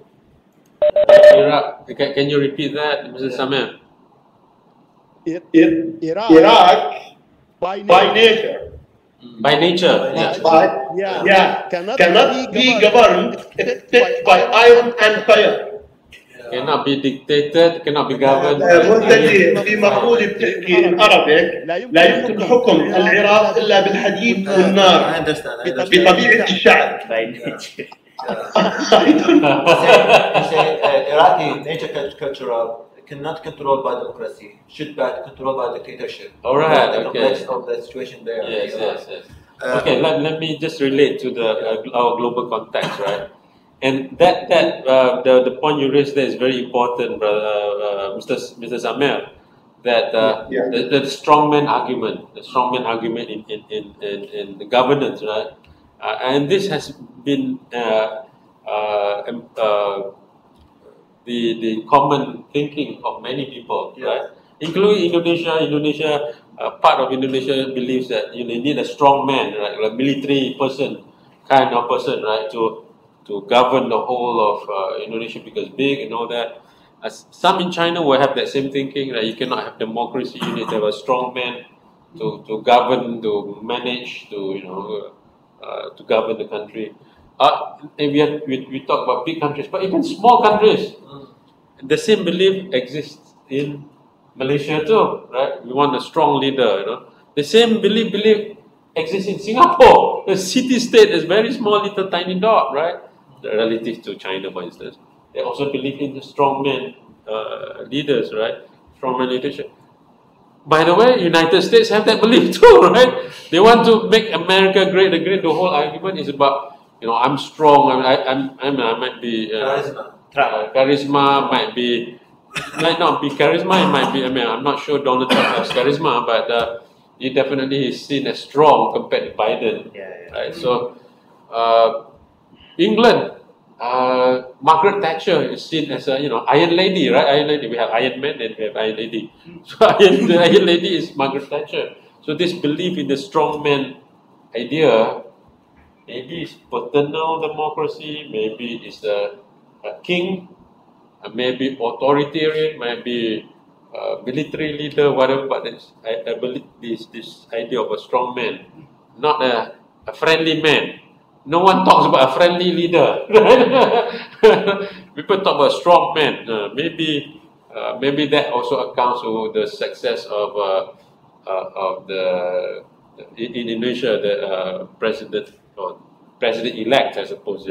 Prabowo, right? He's also an ex-military person, right? Although he's like this Gemoy image, but he's also a military person. So. Maybe you can relate that, the idea of what Mr. Samir was saying, that by nature Iraq must be governed by fire and what again? Fire. Iron and fire.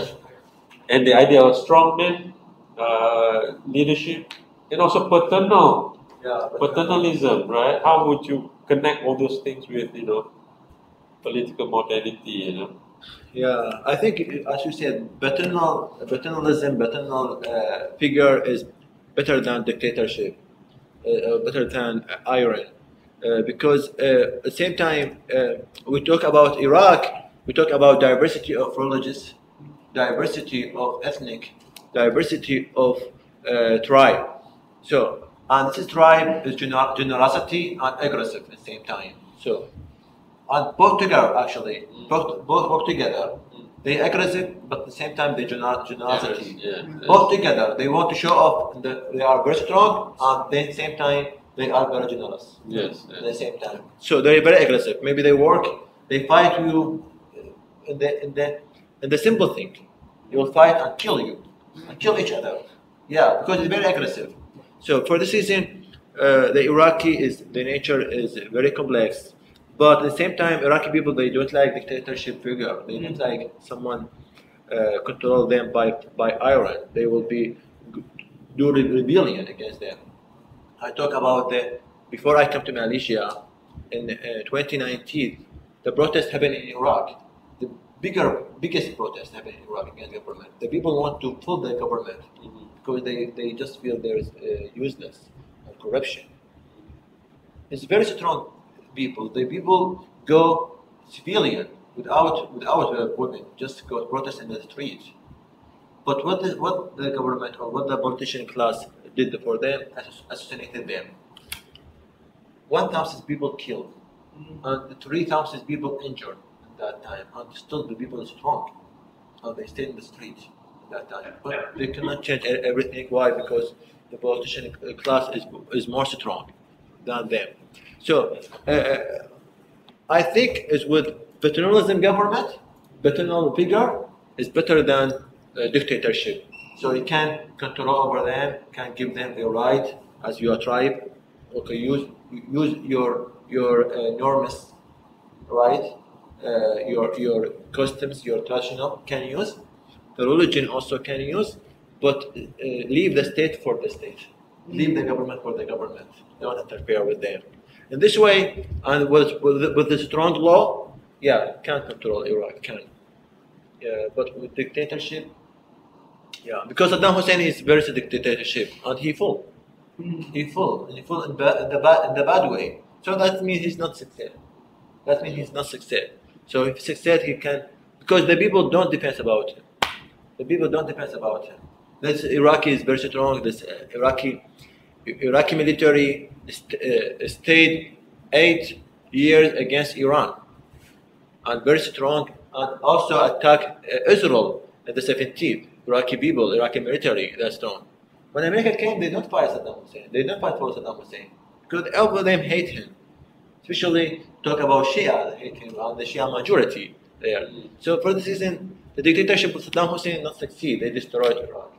So we talk about was the Iraqi become better, right? So I think paternalism is more important. Yeah. Okay, right. Thank you for that follow-up question from Mr. Samir. Right. Okay. We are on another 5 minutes to go before 12 o'clock. If there's any question, we can take one more question, perhaps.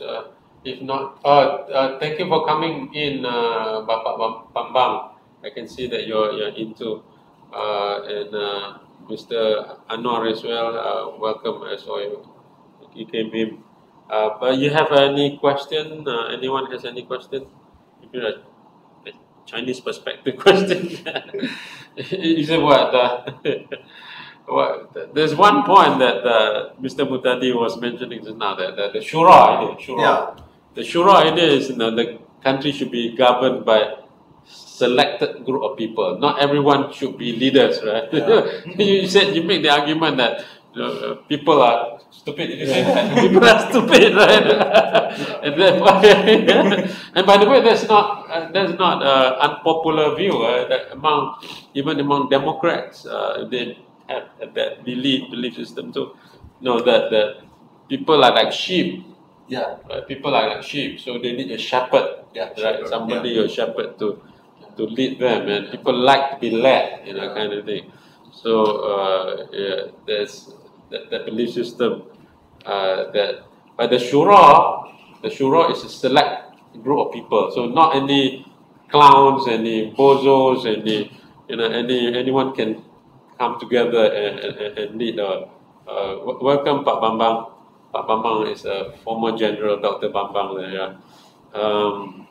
So if we talk about strategic policy forward, could Shura be the Shura Council? So only select group of people, the learned, the scholars, the people who are select group. Like Italy had a porn star, a pornographic star actor becoming a representative, right, of the people. And recently, in Malaysia too, we have one singer or something, and that's not usual in Malaysia to have. We usually do not have artists coming in become representative. In Indonesia, it's much more common, right? But not in Malaysia, right? But not in Malaysia. So we do not like the idea of some artists coming in. You just because of your popularity, you become a representative. But we have that one case now. So your thought about Shura? Should Shura be a strategic policy in political modernity? Yeah, actually, Shura is. What's Shura first? Yeah, what's Shura? The Quran, Quran is the holy book for Islam, for Muslim people. There is verse in the Quran. وَأَمْرَهُمْ شُورَى بَيْنَهُمْ. وَأَمْرَهُمْ شُورَى بَيْنَهُم mean their decision. Left between them. So not just one take decision. No.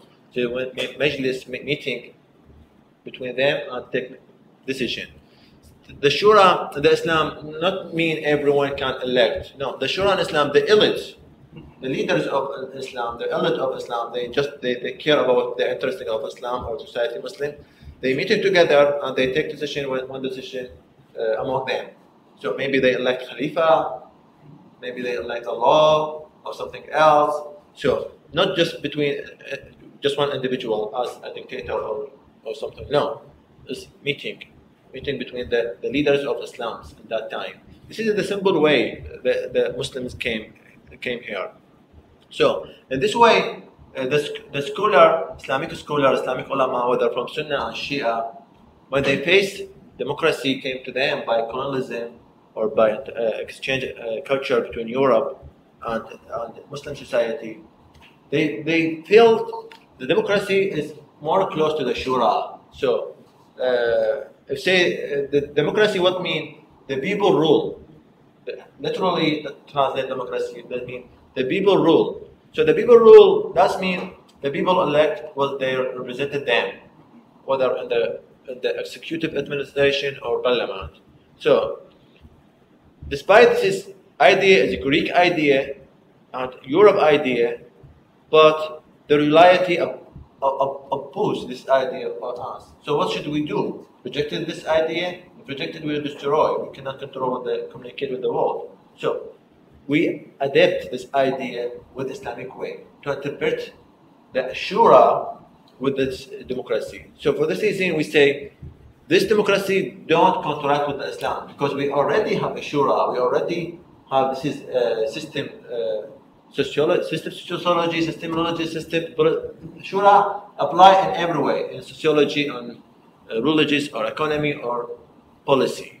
So for this reason we say the democracy is like a shura. For this reason, Iran have democracy election now. Sistani, he accepted democracy because he same the shura, and also Sunnah scholar in Malaysia, maybe in Arab also country, they accepted democracy in the modernity concept, because the shura already has, and the shura is fit with this as democracy. Yeah.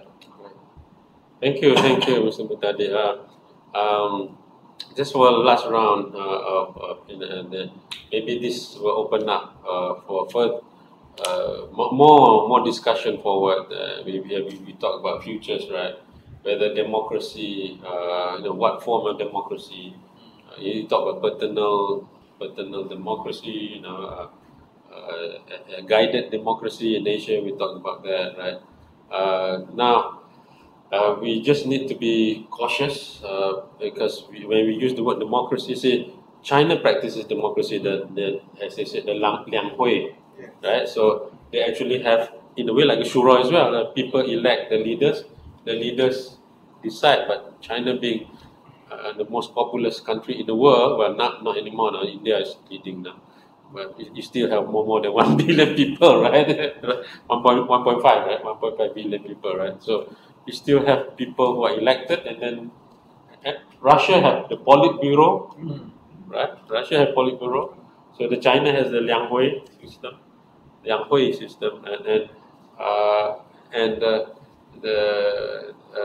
so the parliamentary system. So the idea of taking a word either from Greek or from wherever, contextualization is important. Also, the word is also important, right? Should we use the word democracy? Should we use the word shura? Well, Iran is a theocracy, right? So it's a shura system.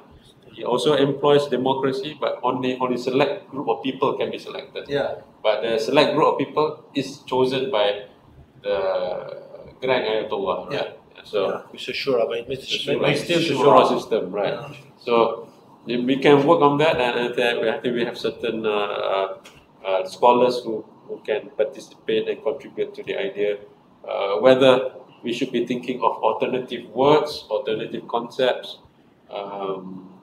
and should we rethink, democracy a la Western democracy, liberal democracy or paternal democracy, or the word democracy itself, right? Because when we use their word, they will say, well, we didn't say that, we didn't mean that. Our idea of democracy is like A, B, C, D, but you're doing X, Y, Z, right? So that is not democracy, right? And we define what democracy is. So we need to participate and write the script together, and perhaps use different words. Maybe Chinese have different words. What would be Chinese word for democracy? Democracy. Yeah. So we might have a different word, which is more original, right? So we can think of different ways. Yeah. Anyways, okay. Our Dr. Sulaiman from Nigeria just came in. Not that Nigeria is about 6-8 hours different, so maybe okay. We are about to wrap up, Dr. Sulaiman. He's all the way from Nigeria, from Africa. There. So I would extend my deepest appreciation and gratitude. Thank you so much, Mr. Muhtadi, for your very deep analysis. And it's not easy to understand Iraq. Right? Yeah. It's not easy to understand Iraq. And this is only one part of Iraq, right? Yes. So and that little part is also really complex, like the whole society. Yes. So thank you very much for sharing with us this global perspective. And thank you all who have attended our forum, our Global Futures Forum. We will have a couple more speakers who are already confirmed that we will have some from perspective from Africa, another perspective from Philippines, another one from Indonesia as well. In Indonesia, we would like to talk about the post-election reality, right? Post-election reality, post-election futures of Indonesia. So that will be another fascinating discussion to have. And we also have a person who is a scholar, who is expert in terrorism. And we know what happened in Russia recently, the terrorist act, so ISIS-K. Yeah. When Summer came here, also we used Summer because he talked about the future about the relationship between Chinese and American and the Middle East. Chinese and the Middle East, yeah, we're fascinating that. So thank you very much for your participation and for your attendance, for your attention. Thank you.